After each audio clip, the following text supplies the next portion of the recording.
وسلم کن فی الدنیا کأنک غریب او عابر سبیل صدق اللہ العظیم۔ محترم بزرگوں اور دوستوں، اسٹیج پر رونق افروز مہمانان عظام اور دور دراز سے تشریف لائے ہوئے مہمانان کرام، آج میرے لیے بہت ہی بڑی سعادت کی بات ہے کہ آج میں آپ حضرات کے مابین کچھ کہنے کی جسارت کر رہا ہوں۔ دعا کیجئے کہ اللہ تبارک و تعالی صحیح اور سچی بات کہنے کی توفیق عطا فرمائے۔ اللہ کے نبی صلی اللہ علیہ وسلم نے اس حدیث کے اندر ایک انسانوں کو ایک پیغام دیا، ایک رسالہ دیا کہ انسان دنیا کے اندر ایک مسافر کی طرح ہے۔ فرمایا کن فی الدنیا کأنک غریب، کہ دنیا میں اس طرح رہو جیسا کہ ایک مسافر ہوتا ہے۔ مسافر مختصر سامان اپنے پاس رکھتا ہے، جہاں بھی وہ جاتا ہے تھوڑی دیر قیام کرتا ہے، اپنی ضرورت پوری کر لیتا ہے اور وہ آگے چل جاتا ہے۔ تو اس اعتبار سے ہم بھی ایک مسافر کی طرح ہیں، کیونکہ ہمارے جد امجد حضرت آدم علیہ السلام کو اللہ تبارک و تعالی نے اپنی قدرت سے پیدا فرمایا اور رہنے کے لیے جنت میں ٹھکانہ دیا۔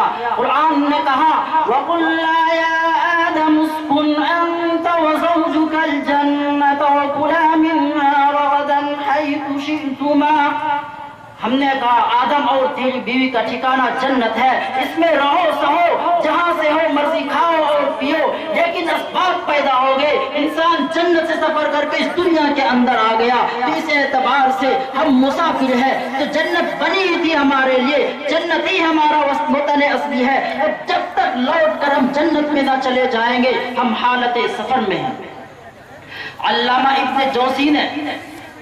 ابن جوزی رحمت اللہ علیہ بحر الدموع نامی ایک کتاب کے اندر تحریر فرماتے ہیں کہ انسان کے زندگی کے 6 سفر ہیں۔ پہلے سفر کا نقشہ قرآن کریم نے خود اس طرح بیان کیا وَإِذْ أَخَذَ رَبُّكَ مِن بَنِي آدَمَ مِن ظُهُورِهِمْ ذُرِّيَّتَهُمْ وَأَشْهَدَهُمْ عَلَىٰ أَنفُسِهِمْ أَلَسْتُ بِرَبِّكُمْ قَالُوا بَلَىٰ شَهِدْنَا أَن تَقُولُوا يَوْمَ الْقِيَامَةِ إِنَّا كُنَّا عَنْ هَٰذَا غَافِلِينَ۔ ان سے اس وقت کا واقعہ ذکر کیجئے جبکہ آپ کے پروردگار نے عالم ارواح میں حضرت آدم علیہ السلام کی پشت سے ان کی اولاد کو نکالا اور ان کی اولاد کی پشت سے قیامت تک آنے والے تمام اولاد کو نکالا اور سب سے اقرار لیا الست بربکم، کیا میں تمہارا رب نہیں ہوں؟ اللہ تبارک و تعالی نے ان کو عقل عطا کیا اور ان سے یہ اقرار لیا، سب نے اس حقیقت امر کو سمجھا اور سب نے جواب دیا واقعی آپ ہی ہمارے رب ہے، آپ ہی ہمارے پروردگار ہے۔ تو اللہ تبارک و تعالی نے جتنے ملائکہ وہاں پر موجود تھی اور دیگر مخلوقات جو بھی حاضر تھی سب کی طرف سے فرمایا ہم سب اس واقعے کے گواہ ہیں، تاکہ کل قیامت کے دن یوں نہ کہنے لگو کہ ہم تو اس سے محض بے خبر تھے۔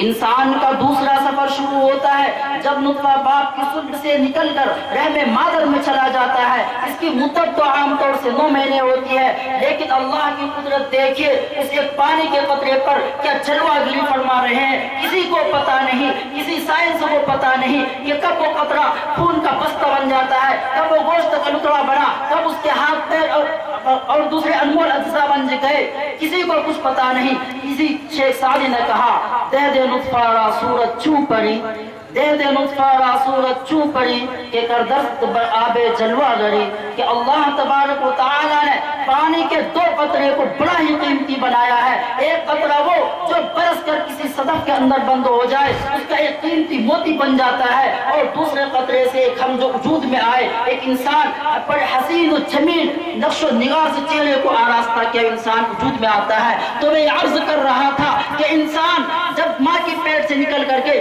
اس عالم رنگ و بو میں قدم رکھتا ہے اس کا تیسرا سفر شروع ہو جاتا ہے۔ اب تک کے جو سفر تھے وہ غیر اختیاری رہے تھے، لیکن اب انسان کو اختیار دیا گیا، انسان شریعت کا مکلف بن چکا ہے۔ قرآن نے کہا خلق الموت والحیات لیبلوکم ایکم احسن عملا، موت و حیات ہے ہی اس لیے کہ ہم تم کو آزمائے اور تم میں سے نیک عمل کرتا ہے اور اچھا عمل کرتا ہے۔ یہ تیسرا سفر سب سے اہم سفر ہے، کیونکہ یہ تیسرا سفر سب سے اہم سفر ہے۔ اس تیسرے سفر کی وجہ سے پہلے دو سفر ہوئے، اس تیسرے سفر ہی کی پر دوسرے آنے والے تین سفر کی کارکردگی منحصر ہے۔ اگر ہم نے اس سفر میں محنت کی تو آنے والے سفر میں آرام و راحت ملے گی، ورنہ ناقابل بیان تکالیف برداشت ہمیں ملے گی۔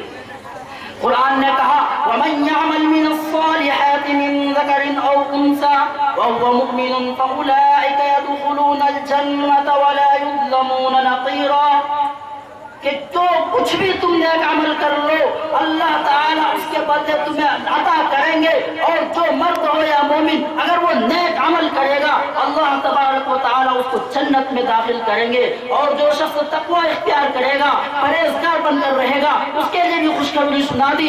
وَمَن يَتَّقِ اللَّهَ يَجْعَل لَّهُ مَخْرَجًا، کہ اللہ تبارک و تعالیٰ ایسے لوگوں کو تمام تنگیوں سے نجات عطا کر دیں گے، اور اس کو ایسے مقام سے وسیع عطا کریں گے کہ اس کا وہم و گمان بھی نہیں ہوگا۔ بہرحال اللہ تبارک و تعالیٰ نے اس تیسرے سفر کو ہماری زندگی کی پونجی بنایا ہے، کیونکہ اللہ تبارک و تعالیٰ روزانہ اعلان کرتے ہیں کہ اے دن کے گنہگاروں رات ہونے سے پہلے توبہ کر لو، اے رات کے گنہگاروں دن نکلنے سے پہلے توبہ کر لو، اور اپنے گناہوں پر ندامت کے ساتھ رو، اور آئندہ کے لیے عزم کر لو، اور یہ پختہ ارادہ کر لو کہ کبھی گناہ نہیں کروں گا، اللہ کو کبھی ناراض نہیں کروں گا، کبھی چھوٹے بڑے گناہوں سے حد امکان میں بچوں گا۔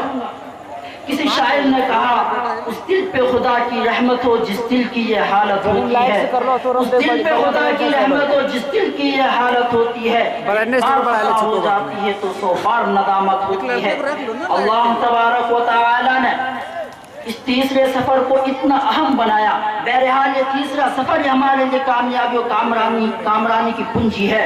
اب جو ہمارا سفر ہوگا وہ دنیا سے لے کر کے قبر کے اندر جانا ہے۔ قبر کے اندر تین سوالات ہوں گے۔ پہلا سوال من ربک، تیرا رب کون ہے بتا، من نبیک، تیرا نبی کون ہے بتا، ما دینک، تیرا مذہب کیا ہے، تو کس مذہب پر چلتا تھا۔ اگر ہم نے اسی سفر میں رہ کر محنت کی ہوگی تو ہمیں سوالات کے جوابات دینے آسان ہوں گے، ورنہ انسان کہے گا ہاں لا ادری، ہاں لا ادری، ہائے افسوس پہ کچھ نہیں جانتا۔ اسی لیے ہم قبر کے بارے میں سنتے ہیں القبر روضۃ من ریاض الجنہ او حفرۃ من حفر النار، قبر جنت کے باغوں میں سے ایک باغ ہے یا جنت کے گڑھوں میں سے ایک گڑھا ہے۔ اب جو ہمارا پانچواں سفر ہوگا وہ قبر سے لے کر کے حشر کے میدان تک ہوگا۔ حشر کا میدان یہ اچھوں کو خون کے آنسو ہونے پر مجبور کر دے گا، کیونکہ وہ حساب و کتاب کا میدان ہے۔ اس دن حساب و کتاب دینا ہوگا، وہاں پر حساب و کتاب تو حقوق اللہ کا بھی ہوگا، حقوق العباد کا بھی ہوگا، نہ وہاں کوئی دوست کام آئے گا نہ وہاں کوئی رشتہ دار کام آئے گا۔ قرآن نے کہا یوم یفر المرء من اخیہ وامہ وابیہ وصاحبته وبنی، بیٹی ماں کی نہیں، ماں بیٹی کی نہیں، بیٹا باپ کا نہیں، باپ بیٹا کا نہیں، بھائی بھائی کا نہیں، ہر ایک دوسرے سے الگ، سب کو اپنی اپنی کی فکر ہے۔ فمن ثقلت موازینہ فاولئک هم المفلحون، اس دن تو اعمال وزن کیے جائیں گے، جس کے اعمال زیادہ نکل گئے، جس کے پلے جھک گیا وہ تو شخص کامیاب ہو گیا۔ ومن خفت موازینہ فاولئک الذین خسروا انفسهم فی جہنم، اور جس شخص کا اعمال کم نکل گیا اس کا درہ اوپر اٹھ گیا، سمجھو وہ اپنے آپ کو گنوا دیا۔ اب چھٹا سفر جو ہوگا وہ حشر کے میدان سے لے کر کے جنت یا جہنم کی طرف ہوگا۔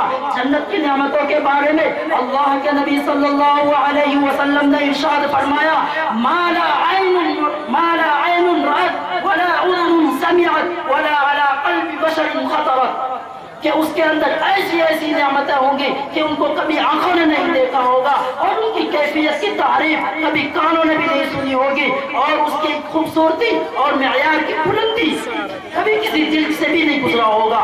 اسی کو قرآن نے کہا وَلَكُمْ فِيهَا مَا تَشْتَهِي أَنفُسُكُمْ وَلَكُمْ فِيهَا مَا تَدَّعُونَ نُزُلًا مِّن غَفُورٍ رَّحِيمٍ، اس کے اندر ہر چیز میسر اور مہیا ہوگی جو تم چاہو گے اور تمہارے لیے موجود ہوگی. یہ سب کچھ اللہ تبارک و تعالیٰ کی طرف سے ہوگا جس کے مہربانیوں کے تو پھر ہم جنت میں ہوں گے.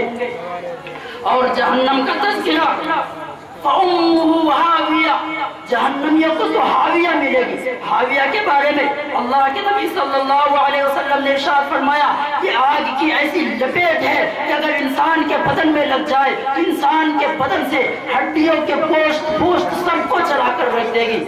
بہرحال اس پوری گفتگو کا خلاصہ یہ ہوا کہ انسان روز اول سے سفر کرتا آ رہا ہے اور قیامت تک یعنی جنت سے جہنم تک سفر کرتا رہے گا. جب تک وہ جنت یا جہنم میں نہ چلے جائے تو اس شخص کو مسافر ہی کہنا چاہیے. یہ دنیا ایک مسافر خانہ ہے.